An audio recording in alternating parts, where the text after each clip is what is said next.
Olá, JC Business no ar, esse espaço que o Grupo Cidade de Comunicação criou para debater o mundo dos negócios.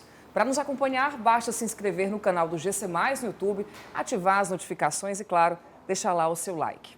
Mais uma vez, o nosso bate-papo será com Eduardo Gomes de Matos, fundador da Gomes de Matos Consultoria, mentor de grandes empresas, que hoje vai conversar com a gente justamente sobre a sua função no mercado, consultoria de empresas. Eduardo, mais uma vez, bem-vindo ao JC Business. Bom, Bianca, prazer grande estar com vocês. Bom, a gente que agradece. Olha, quando é que você entendeu, dentro da sua carreira, que seria a sua expertise ajudar outras empresas a alavancar os negócios, a sair de crises, a ter mais longevidade? A minha carreira começou no Grupo Pão de Açúcar. Eu digo sempre que eu tive muita sorte, Deus é muito bom para mim, porque o primeiro cliente foi o Grupo Pão de Açúcar. Então eu comecei minha carreira como consultor em 91, ainda numa carreira paralela, porque eu também era executivo de grandes empresas, mas eu trabalhava às noites e no sábado no Grupo Pão de Açúcar. E em 95 eu tomei a decisão de ser somente consultor, porque o consultor ele tem um desafio constante. A profissão de consultoria, para quem gosta de desafios, para quem não gosta de rotina, para quem gosta de resolver problemas, é a carreira ideal. Então eu comecei em 95 full time como consultor, fundando a Gomes de Matos Consultoria. Pequenas, médias e grandes empresas vão precisar da figura de um consultor em determinado momento? Sempre precisa. O papel do consultor ele é um agente externo. Ele é um agente externo que identifica problemas ou oportunidades de melhoria naquela organização, elabora um plano e desse plano ele implementa esse plano. Antigamente os consultores eles eram vistos mais como médicos de empresa. Eles faziam o diagnóstico e elaboravam uma solução que aquela empresa deveria implantar. Com o tempo eu percebi que era muito mais efetivo se nós fôssemos terapeutas, fisioterapeutas de empresa. Então, não só dar o plano, mas ajudar o cliente a implementar todo aquele processo que a gente via que ia melhorar a organização. Então, assim, pequenas empresas precisam dessa visão externa para identificar oportunidades de melhoria dentro da organização, de inovação dentro da empresa, médias empresas e grandes empresas também. Identificar oportunidades. É interessante você tocar nesse assunto, porque não só apenas em momentos de crise, a figura do consultor deve estar presente em uma empresa, né? Exatamente. O consultor ele atua em dois grandes momentos. E existem especialidades de consultores nesses dois grandes momentos. Alguns são voltados muito especificamente para resolver dores que aquele cliente está sentindo, crises que aquela empresa está tendo.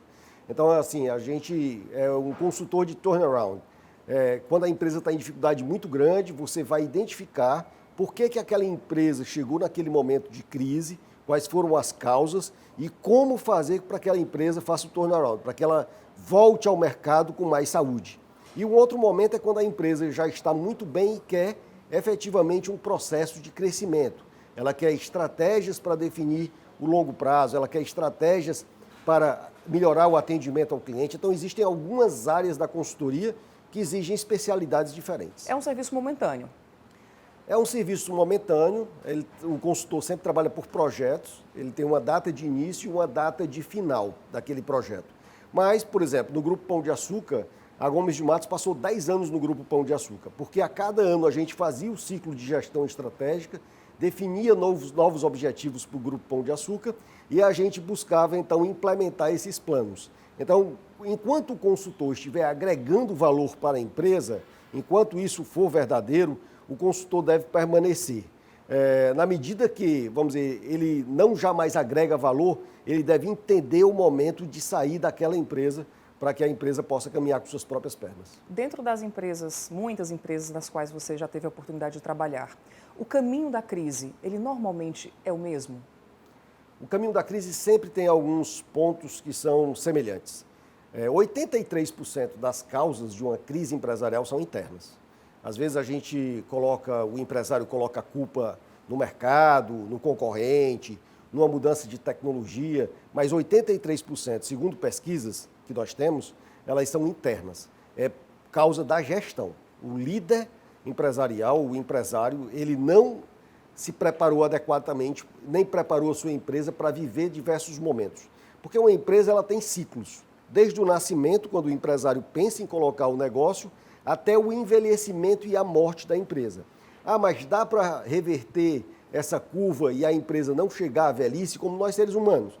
Nós temos uma média hoje de 79 anos, 80 anos. E a gente sabe que a nossa curva, ela segue essa tendência. Uma empresa não, uma empresa eu posso reverter essa tendência e alongar a vida dessa organização para 120 anos, para 200 anos, mas eu preciso ter uma gestão muito boa dentro da organização. E o consultor, o que é que ele faz? Ele traz práticas de gestão para dentro do negócio. Então, como ele vive diversas realidades em diversos segmentos, ele traz o que há de melhor dentro dessas empresas, né, e pelos seus estudos, pela sua expertise, ele traz aquilo para dentro da organização para que essa organização evolua e tenha um tempo de permanência, de longevidade no mercado maior. E quais são os princípios básicos dessa longevidade? A gente sempre diz que o líder tem 3 grandes responsabilidades, o empresário tem 3 grandes responsabilidades, que a gente chama de SCP, que é sobrevivência, crescimento e perpetuidade. Então, todo empresário quer que a sua empresa sobreviva, não é? Ele quer que a empresa cresça e que ela se torne longeva. Todo empresário quer isso. Então, a gestão é fator crítico para isso. Se eu não tiver uma boa gestão, e uma gestão significa fazer bem o que eu faço hoje, mas também preparar a minha empresa para amanhã, a empresa corre riscos de não ter relevância no mercado ou desaparecer. Então, a gente sempre coloca que são coisas assim básicas que nós temos que ter dentro de uma organização para que ela tenha sucesso. Primeiro ponto é criar valor. Eu tenho que ter algum produto, algum serviço que resolva o problema de um cliente. Então, eu tenho que ter isso. Segundo ponto, eu tenho que vender, atrair pessoas para essa minha solução, para esse meu produto, para esse meu serviço. Então, eu tenho que atrair, ter o marketing para isso. O terceiro passo fundamental é vender. Eu preciso transformar esses clientes potenciais em clientes efetivos e continuar com recorrência, com venda recorrente. O quarto ponto é entregar o que eu prometi para esse cliente. Então, eu tenho que entregar o que eu prometi, seja um produto, seja um serviço. Quando a gente vai a um restaurante, aquele restaurante diz que tem a melhor comida francesa, a gente espera que efetivamente tenha a melhor comida francesa. Quando a gente vai a um dentista e o dentista diz que é o melhor serviço, a gente espera também esse serviço. Então, a empresa tem que entregar aquilo. E o quinto ponto que a empresa tem que fazer, fazendo essas 4 operações anteriores, que é criar valor, atrair clientes, vender e entregar efetivamente o que ela prometeu, é lucrar. A empresa tem que lucrar para que ela possa efetivamente ter sobrevida. O lucro, eu sempre procurei uma definição de lucro, Bianca, para passar para o empresário. Então, lucro, as pessoas dizem assim, o principal objetivo de uma empresa é o lucro. Não, o objetivo não é o lucro, mas sem lucro não há vida. O lucro é como o ar que a gente respira, é como a comida que a gente come, ou como o sangue que corre nas nossas veias. Sem isso não há vida. Então, a empresa precisa ter efetivamente lucro para que ela possa permanecer viva, possa investir e crescer. Você acredita que a boa parte dos empresários sabe qual é o lucro da sua empresa ou não? A maioria não sabe. Infelizmente, é uma coisa básica que quando a gente começa dentro de uma organização, uma das primeiras coisas que a gente faz é identificar qual é o lucro da empresa. Quanto essa empresa efetivamente está tendo de lucro em todas essas operações, para que a gente possa mensurar quais são suas receitas, qual é o custo daquele produto, daquele serviço que ela vende, quais são os impostos, qual é a receita líquida, para aí a gente tirar todos os custos, despesas, para a gente ter o EBITDA, que é justamente o resultado operacional do negócio. Se aquela operação daquele negócio está tendo resultado ou não, para depois aí a gente fazer, então, as taxas, depreciações, despesas e receitas financeiras para a gente ter o lucro líquido. Agora, normalmente pede-se ajuda quando já está em uma situação de crise, né? Em um momento de dificuldade. Então, como fazer o empresário entender que a busca dessa ajuda, esse investimento, vai ser importante naquele momento? Isso anteriormente tinha muitas piadas sobre consultor, né? A profissão de consultoria era vista como aquela pessoa que pedia o teu relógio emprestado para te dizer que horas era e cobrar por isso. Então, isso mudou muito nesses últimos 30 anos, praticamente, que eu atuo no mercado. Então, quando eu comecei aqui no Ceará, em 1991, nós tínhamos pouquíssimas consultorias no Estado. Hoje, nós temos inúmeras consultorias no Estado, isso é bom, né? Porque gera mais negócios e gera mais competitividade, mais desafios, não só aqui no Ceará, mas como no Brasil e no mundo, o número de consultorias aumentou consideravelmente. Então, para você ter uma ideia, em 1980, nós tínhamos 5 consultorias no mundo que tinham mais de 1.000 consultores. Em 1990, 10 anos depois, nós tínhamos já 30 consultorias que tinham mais de 1.000 consultores no mundo.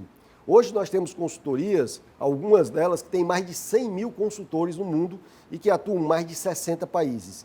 Então é um mercado realmente que cresceu muito porque os empresários perceberam que ele não é o dono da verdade, que ele não tem todos os conhecimentos, não tem todas as expertises. Então essa transferência de tecnologia, essa transferência de conhecimento por parte do consultor para o empresário, para a empresa como um todo, é muito mais barato, é muito mais rápido e ele sabe os caminhos das pedras, o que aprendeu, o que deu certo, o que deu errado, em todas as áreas, na área de estratégia, na área de pessoas, na área econômica financeira, na área de processos. Então isso é muito mais fácil. Imagina uma empresa querer implantar uma ISO 9000 e aí eles estudarem para implantar uma ISO 9000. Quanto tempo essa empresa não vai levar? Ao passo que se contratar uma consultoria, você implanta em um ano uma ISO 9000. Você implantar um programa de cargos, carreira e remuneração, que a gente chama de PCCR, né? Para definir todo o processo de trilhas de carreira, a remuneração das pessoas dentro de uma organização. Imagina uma empresa ter que estudar aquilo e depois aprender com os próprios erros. E a consultoria não, ela já passou por várias empresas, várias organizações, viu o que dá certo, viu o que dá errado, para implantar isso em 6 meses. Então é uma ajuda momentânea que agrega muito para a organização. É importante que essa consultoria seja setorizada para o mercado de moda, para o mercado, enfim, para cada consultor tem uma expertise em determinado quadro, né, dos negócios, isso. Legal, Bianca. Assim, existem algumas empresas, principalmente nos grandes mercados. Se a gente pegar o mercado americano, elas têm muito essa especialização por indústria. Se a gente pegar São Paulo, Rio, os grandes centros, também tem uma especialização por indústria. Aqui no Ceará tem alguns consultores, algumas consultorias que têm essa especialidade, ou com segmento de confecção, ou segmento de logística, ou segmento de transporte, ou RH, se especializam nesses pontos. Mas a gente acredita muito na visão generalista, porque todas as áreas estão interligadas. Então, quando você é generalista e você tem uma visão do todo, você pode agregar mais. Então, a gente sempre diz que nós somos generalistas e especialistas. Eu acho que esse é o caminho. Você ser generalista, entender do todo e ter uma especialidade em alguma área de conhecimento, como estratégia, pessoas, financeiro, tecnologia, inovação e por aí vai. O mercado cearense ele ainda é muito pequeno para nós termos consultorias específicas ainda em segmentos, né? Em alguns segmentos. Se bem que nós temos hoje, por exemplo, consultores especializados no segmento supermercado. Ele só trabalha com supermercado, porque ele conhece com profundidade o supermercado. Mas é uma opção de carreira de cada consultor. Qual o seu principal desafio como consultor de empresas? O nosso principal desafio como consultor de empresas é fazer com que as empresas adotem essa nova gestão, essa nova postura diante do mercado, porque muitas empresas irão desaparecer porque não se permitem aprender e desaprender, às vezes, o que gerou sucesso. Então, o nosso grande desafio é fazer com que a liderança da organização implemente essas mudanças e tomem decisões difíceis. As decisões difíceis que o empresário tem que tomar, eu sempre digo que não são as decisões que ele gostaria de tomar, mas são as decisões que têm que ser tomadas. E isso nem sempre é fácil, porque mais de 90% das nossas empresas são familiares e às vezes envolvem laços emocionais difíceis de serem quebrados. Existem confrontos, então, durante esse período de existência da figura do consultor na empresa? Existe. O consultor, só em ele chegar na organização, ele já gera uma desestabilidade na empresa, porque as pessoas sabem que o consultor veio para fazer mudanças, né? E nesse processo de mudança, quando eu comecei minha carreira, eu tinha 28 anos. E esse grande grupo nacional, tinha um diretor nacional, que ele olhava para mim e dizia assim: Eduardo, você é novinho, mas bate duro, né? E eu dizia assim: olha, eu estou aqui para dizer o que a empresa tem que fazer, não para dizer o que o senhor gostaria de ouvir. Então, o empresário, às vezes, ele tem dificuldade em tomar decisão. A tomada de decisão é o que faz uma empresa, um profissional ter sucesso ou não. Porque nós somos reflexos das nossas decisões. E, às vezes, o empresário tem uma grande dificuldade em tomar as decisões difíceis. O que é necessário fazer?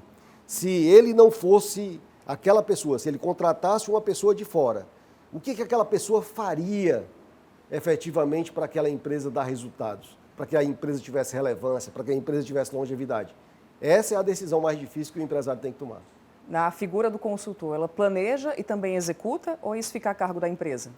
A gente sempre diz que a gente está do lado dele na execução, mas a gente nunca pode assumir o lugar do empresário, do líder, do gestor.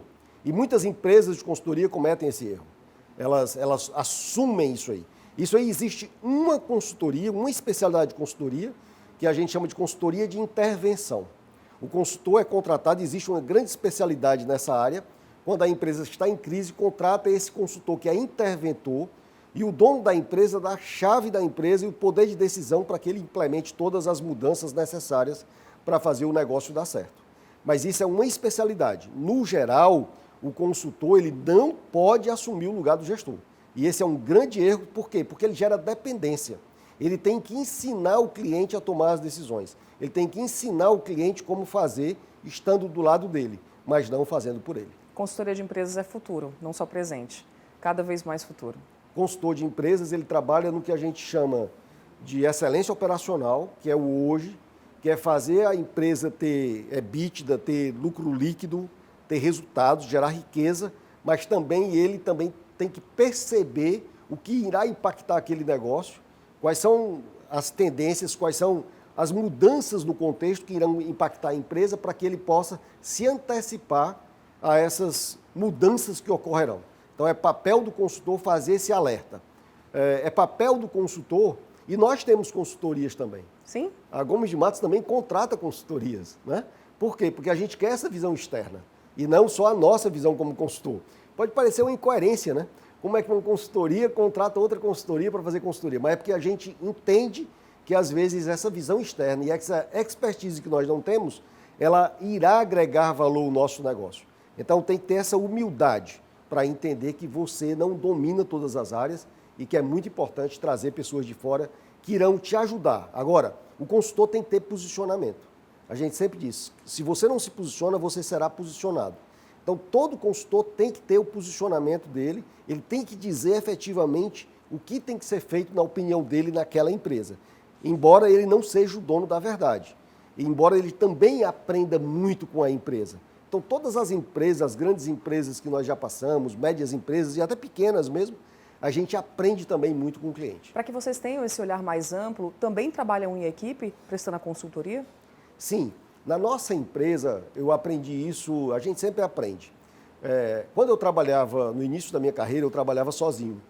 E quando eu fui trabalhar, fui ser consultor da Ford do Brasil, a Ford sempre colocava uma dupla de consultores. Sempre um mais sênior, com mais experiência, mais cabelo branco, e um mais jovem. No caso, na época, eu era o mais jovem, e eu tinha um consultor mais cabelo branco, tinha mais experiência do que eu, e aprendi muito com ele. E aí, desde essa época, eu implementei na Gomes de Matos que todo projeto da Gomes de Matos tem que ter no mínimo 2 consultores. Porque os 2 consultores têm uma visão diferente. Sim. Quando está numa interação, numa reunião, um olha, o outro observa, um percebe de uma forma, o outro percebe de outra forma. Então, sempre é um trabalho em equipe. E ainda nós temos toda a retaguarda da consultoria que nos subsidia com informações sobre o mercado, com pesquisa, com relatório, para que eu possa entender cada vez mais aquele segmento do cliente ou aquela empresa do cliente, para que eu possa fazer minhas intervenções corretas. Agora eu fiquei curiosa, qual a diferença do consultor sênior para o mais jovem? Qual é o tipo de visão que eles têm? Horas de voo. Sim. Horas de voo. O consultor sênior, normalmente, ele tem muito mais horas de voo, ele já passou por aquelas experiências, aquelas ocasiões, e ele já aprendeu mais do que o consultor mais jovem, que a gente chama de consultor júnior ou consultor pleno. Então, ele tem mais horas de consultoria e isso dá para ele essa percepção. Mas não significa que o consultor júnior ou o consultor mais jovem, o pleno, não possa se posicionar.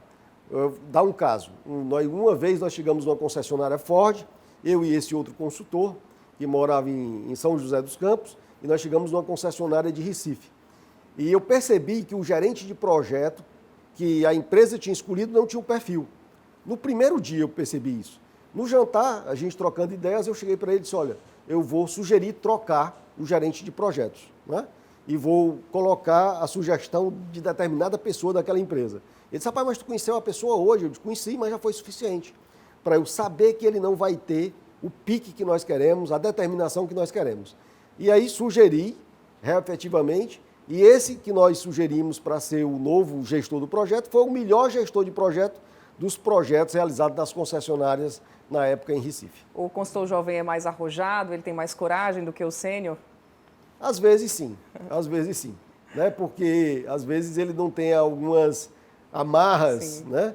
Então às vezes ele é mais ousado e é por isso que é sempre bom, e na nossa organização, na nossa empresa da Gomes de Matos, a gente sempre usa isso, um consultor mais jovem e um consultor que tem mais horas de voo. Bacana, Eduardo. Agradeço mais uma vez a sua participação aqui no JC Business. Sempre muito bom conversar. A gente abre os horizontes também para o mundo dos negócios aqui com essa conversa no JC Business. Obrigado. Obrigado, Bianca. Sempre é um grande prazer compartilhar um pouco da história, do conhecimento, da consultoria, que é um mercado enorme no mundo todo, são bilhões de dólares. E quanto mais consultores tiver no mercado, qualificados, melhor, né? Para isso a gente tem até um projeto que depois a gente pode bater um papo, que é a Escola de Consultores, que a gente já está na 33ª turma, formando mais de 1.000 consultores aqui no estado do Piauí, Rio Grande do Norte, Ceará. Tá certo, vamos conversar assim, então. Tema aí para um próximo encontro, né? Muito obrigada mais uma vez e a você, até a próxima.